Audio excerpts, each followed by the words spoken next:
Hanya mulai dari 40 ribuan saja teman-teman sudah bisa mendapatkan ebook dengan kurang lebih 100 soal yang di dalamnya sudah ada juga materi beserta kisi-kisi dari materi yang sekiranya akan keluar di tes PPK tahun 2025.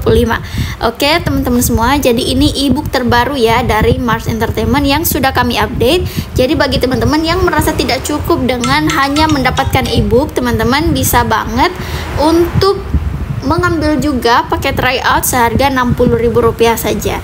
Oke, mari kita lanjut di soal yang pertama ya teman-teman. Nah, jadi di nomor 1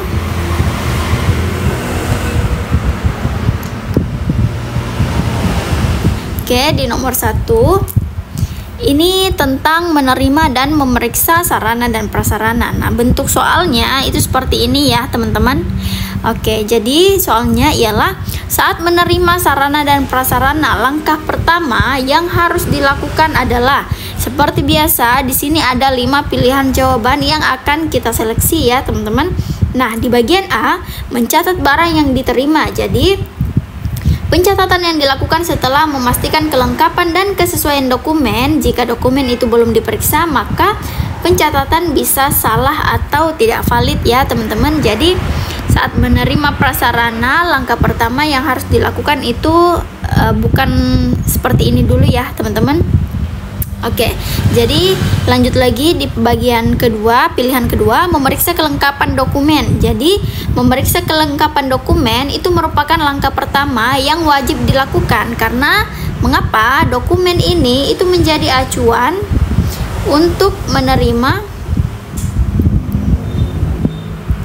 dan memastikan barang yang diterima sesuai dengan pesanan atau kebutuhan ya teman-teman. Jadi tanpa memeriksa dokumen ini tentu ada risiko ketidaksesuaian antara barang yang diterima dan yang seharusnya diterima. Jadi sebenarnya yang A ini tidak salah ya teman-teman, cuma yang ditanyakan di sini ialah langkah pertama, sehingga yang menjadikan pilihan A ini kurang tepat. Jadi setelah kita memeriksa dokumen, tentu kita akan mengetahui seperti apa barang-barang yang sudah kita terima tanpa kita harus mencatat ulang barang-barang apa saja yang kita terima, kayak gitu ya teman-teman. Sehingga pilihan B ini bisa menjadi pilihan jawaban yang benar. Tapi mari kita cek dulu semuanya gitu ya. Nah, di bagian C, mendistribusikan ke unit terkait. Nah, jadi distribusi itu hanya dilakukan setelah barang diterima secara resmi ya. Hanya saat barang resmi diterima.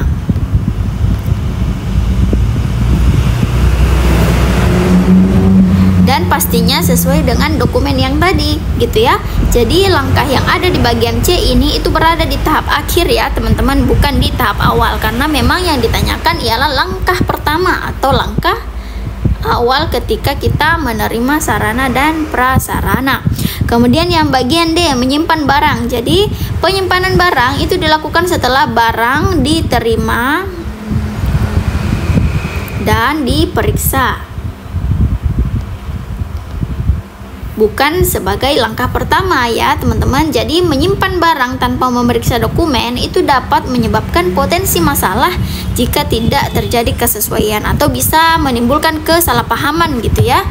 Nah, sehingga pilihan D ini memang betul tapi kurang tepat, karena yang ditanyakan ialah langkah pertama kayak gitu. Jadi teman-teman fokus saja ya ke apa yang diminta oleh soal. Kemudian yang bagian E, melaporkan kepada atasan. Nah, pelaporan itu merupakan langkah berikutnya setelah barang diterima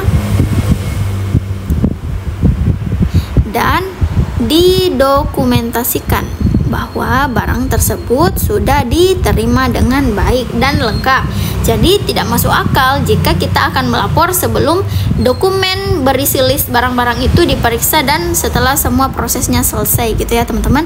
Nah, sehingga dari seleksi jawaban yang ada, jawaban yang paling benar ialah bagian B, yaitu memeriksa kelengkapan dokumen. Jadi teman-teman, pada intinya semua pilihan jawaban yang ada di sini itu cukup benar gitu ya. Cuma semua tidak tepat gitu ya, karena yang ditanyakan ialah langkah pertama. Oke teman-teman, jadi teman-teman silahkan menghubungi nomor yang ada di layar dan juga mengakses link yang udah kami cantumkan gitu ya teman-teman. Oke, mari kita lanjut ke soal berikutnya. Jadi di soal nomor 2 ini itu temanya ialah mencatat dokumen sarana dan prasarana. Dan soalnya singkat saja seperti ini ya teman-teman. Jadi yang ditanyakan bahwa pencatatan dokumen sarana dan prasarana dilakukan pada, nah seperti biasa di sini ada 5 pilihan jawaban yang ada ya teman-teman. Mari kita mulai seleksi pilihan jawaban yang ada. Oke, dari yang bagian A, buku tamu. Jadi buku tamu itu digunakan untuk mencatat kunjungan tamu ya teman-teman, bukan untuk mencatat dokumen sarana dan prasarana. Sedangkan yang ditanyakan ialah sarana dan prasarana ini dicatat di dokumen mana gitu ya, catat di buku yang mana gitu ya. Jadi sehingga pilihan A ini merupakan jawaban yang kurang tepat. Kemudian yang bagian B, buku kendali. Jadi memang buku kendali itu digunakan untuk mencatat semua dokumen terkait sarana dan prasarana ya teman-teman.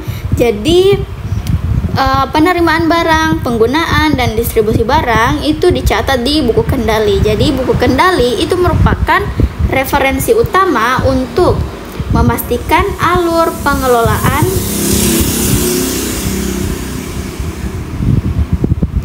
yang terorganisasi dan terdokumentasi dengan baik, sehingga pilihan B itu bisa menjadi opsi pilihan jawaban yang benar. Tapi kita akan seleksi lagi 3 sisa pilihan jawaban yang ada, yaitu C, formulir pengajuan.